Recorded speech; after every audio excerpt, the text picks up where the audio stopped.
આદિવાસી વિસ્તારોમાં અત્યારે રાજકીય અંડરકરન્ટ છે અને ભારતીય જનતા પાર્ટી ચૈતર વસાવા છે તેને લઈને કોઈ નિર્ણય હજી સુધી કેમ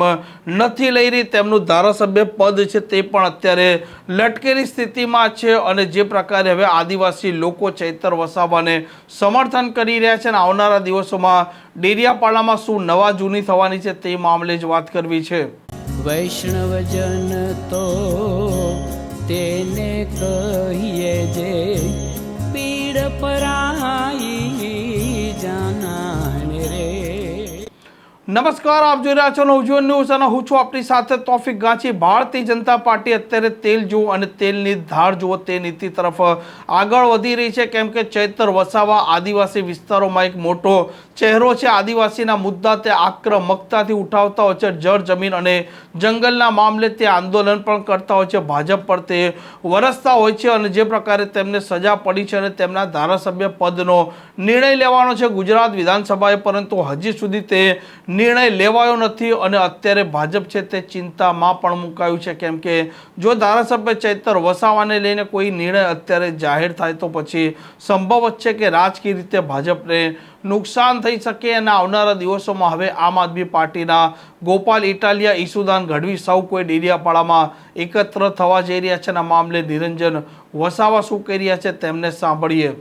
નમસ્કાર મિત્રો, આ ભારતીય જનતા પાર્ટીની જે તાનાશાહી સરકાર છે, આ સરકાર દ્વારા ડેડિયાપાડાના ધારાસભ્ય શ્રી ચૈતરભાઈ વસાવા જેઓ જ્યારથી ધારાસભ્ય બને છે ત્યારથી તમામ લોકોના પ્રશ્નો, દરેક સમાજના મુદ્દાઓ આવે છે। એ રોડ રસ્તાનો પ્રશ્ન હોય, શિક્ષણનો પ્રશ્ન હોય, આરોગ્યનો પ્રશ્ન હોય, સનદની જમીનનો પ્રશ્ન હોય, સ્ટેચ્યુ ઓફ યુનિટી, જીઆઈડીસીનો, આ તમામ મુદ્દાઓ પર એ મજબૂતાઈથી આ સરકાર સામે લડે છે, અવાજ ઉઠાવે છે અને લોકોને ન્યાય અપાવે છે।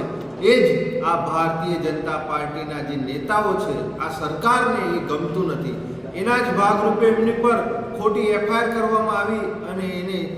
એ એફઆઈઆરમાં એમને 7 વર્ષની સજા કરવામાં આવી। એના જ ભાગરૂપે નર્મદા જિલ્લા અને આમ આદમી પાર્ટી દ્વારા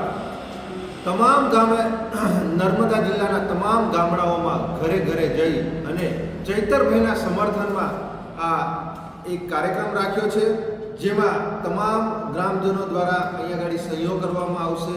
અને એની સાથે સાથે એક પેમ્પલેટ પણ એ સૌ ગ્રામજનોને આપવામાં આવશે કે ચૈતરભાઈ જે કામગીરી કરી છે પ્રજાલક્ષી એ મુદ્દાઓ સાથે। અને 20/7/2026 અને સોમવારના રોજ રાજપીપળા ખાતે લાખોની સંખ્યામાં અહીંયા જનમેદની ઉમટશે અને એક ભવ્ય જનસભાનું આયોજન કરવામાં આવ્યું છે। આ જનસભામાં પ્રદેશના નેતા એવા ઈસુદાનભાઈ ગઢવી, ધારાસભ્ય શ્રી ગોપાલભાઈ ઇટાલિયા, ચૈતરભાઈ વસાવાના ધર્મપત્ની શ્રી વર્ષાબેન વસાવા તેમજ અનેક મહાનુભાવો આ કાર્યક્રમમાં ઉપસ્થિત રહેશે અને એ જનસભાનો કાર્યક્રમ પૂર્ણ કર્યા બાદ કલેક્ટર ઓફિસ નર્મદા ખાતે